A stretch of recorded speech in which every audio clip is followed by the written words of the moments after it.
જૂનાગઢમાં દલિત યુવાનને માર મારવાના કેસ મામલે આ સમાચાર મળી રહ્યા છે, તેની પર નજર કરી લઈશું। જૂનાગઢથી આ સમાચાર, જ્યાં દલિત યુવાનને માર મારવાના કેસમાં આ સમાચાર મળી રહ્યા છે। ગણેશ જાડેજાએ કોર્ટ ટ્રાન્સફરની અરજી કરી છે।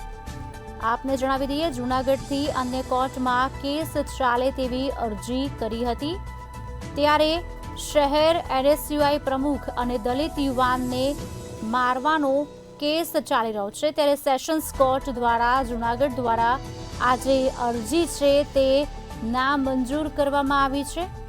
જૂનાગઢ કોર્ટમાં જ ગણેશ જાડેજાનો કેસ આગળ ચાલશે, ત્યારે ગણેશ જાડેજાએ કોર્ટ ટ્રાન્સફરની અરજી કરી છે।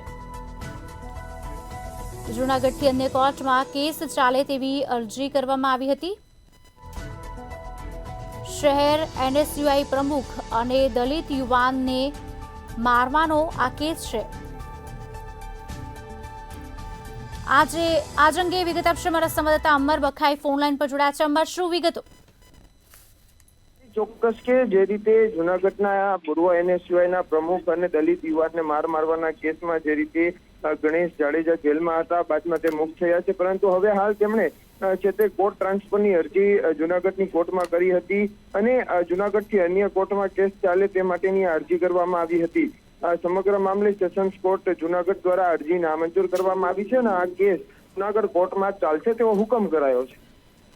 જી, આભાર સમગ્ર માહિતી આપવા બદલ।